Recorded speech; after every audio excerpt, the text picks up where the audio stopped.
This is Optimal Health Daily, episode 2024, Nutrition for Competitive Athletes by Nancy Clark of nancyclarkrd.com. And I'm Dr. Neal, your host and narrator. Happy Monday and welcome back to another week of Optimal Health Daily. This is where I read to you from some of the best health and fitness blogs on the web, kind of like an ongoing audiobook, and always with a bit of my commentary at the end. And now, let's get right to the post as we optimize your life. Nutrition for Competitive Athletes by Nancy Clark of nancyclarkrd.com. Most athletes love to win. That said, many factors impact your ability to win. Some factors are out of your control, such as heat, humidity, wind, altitude, terrain, or playing surface, as well as the time of the event, amount of time between events, and perhaps even jet lag. But nutritional factors are in your control, including what, when, and how much you eat. Simply put, to perform at your best, you need to know how to eat well enough to fight fatigue and be strong to the finish. To address the issue of how to eat to perform at your best, I look to the highly respected sports nutritionist Louise Burke, PhD, researcher at Australian Catholic University in Melbourne. Here are some key points from her journal article on nutritional approaches to counter performance constraints in high-level sports competition. This information might inspire you to consult with a registered dietitian or board-certified specialist in sports dietetics who can help you to optimize your sports diet. 1. Eating. Carbohydrate is a fundamental source of energy for your muscles. It's stored in your muscles as glycogen. Glycogen depletion, like hitting the wall, is linked with fatigue. Carbohydrate is also a fundamental fuel for your brain. Carbohydrate in the blood, known as blood glucose, fuels the brain so it can focus on and respond quickly to the task at hand. To optimize athletic performance, you want to maintain adequate blood glucose levels during exercise, as well as start intense exercise with fully loaded muscle glycogen stores. Blood glucose gets supplied from your liver as well as from the banana, toast, or another form of sugar or starch, meaning carbohydrates, you eat before or during exercise. Some athletes avoid pre and during exercise carbs, fearing it will create intestinal distress. The better path is to train your gut to tolerate foods and fluids.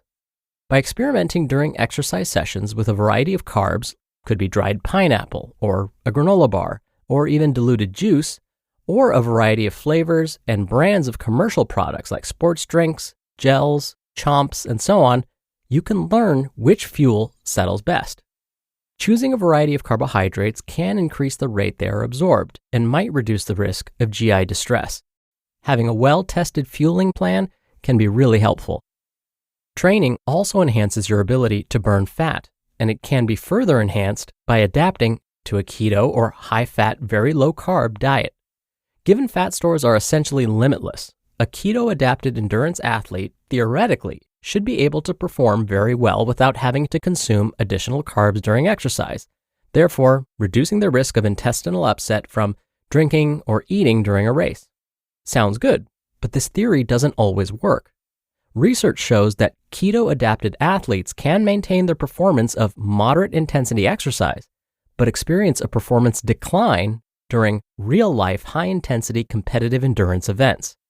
That's in part because burning fat, when compared to burning carbs, requires more oxygen and, at high intensity, such as a breakaway sprint to the finish, oxygen supply to the muscle becomes a limiting factor. 2. Brain function. Athletes need a well-fed brain to help them concentrate and make wise decisions. A well-fed brain can also help keep you motivated to exercise at a hard pace. To feed your brain, you want to embark upon exercise being well-fed, with blood sugar in a normal range, and not be in a fasting state, basically running on empty. Eat before you exercise. Caffeine is known to reduce the brain's perception of pain, effort, and fatigue, even in athletes who regularly consume coffee. The recommended dose is 1.5 to 3 milligrams of caffeine per pound of body weight, or about 3 to 6 milligrams of caffeine per kilogram body weight. But one size does not fit all. Experiment to find the dose that's best for your body. Athletes can consume caffeine via gels, caffeinated energy bars, pre-workout supplements, caffeine pills, and coffee, of course. The problem with coffee is the variability of the caffeine content, which makes it hard to identify a specific dose.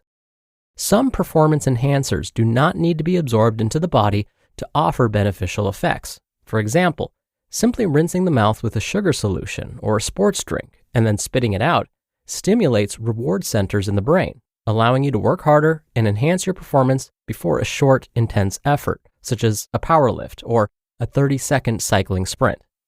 Rinsing the mouth every 5 to 10 minutes with a menthol-containing solution creates a perceived cooling effect that can help to increase power or speed during prolonged exercise when you're working out in the heat. But be careful.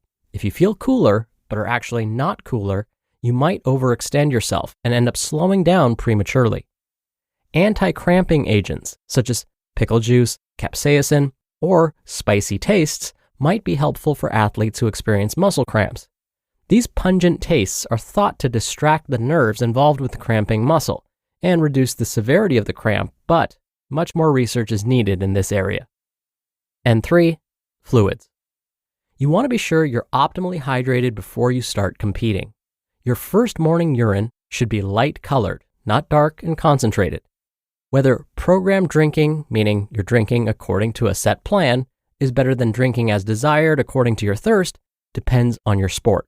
For example, a marathon runner can develop a large mismatch between sweat losses and fluid intake.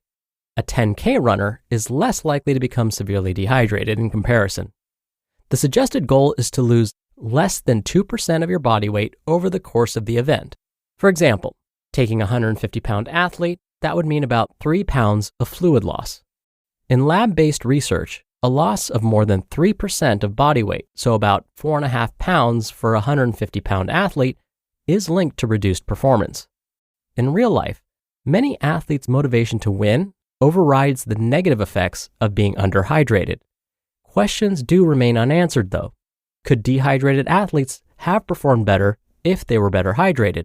Or does carrying less weight due to dehydration offer an advantage? Stay tuned. Sports nutrition is an evolving science. You just listened to the post titled Nutrition for Competitive Athletes by Nancy Clark of nancyclarkrd.com. Can you name the most popular answers to 5 items you might find on a work desk? What about occasions where people might give a gift or types of insurance?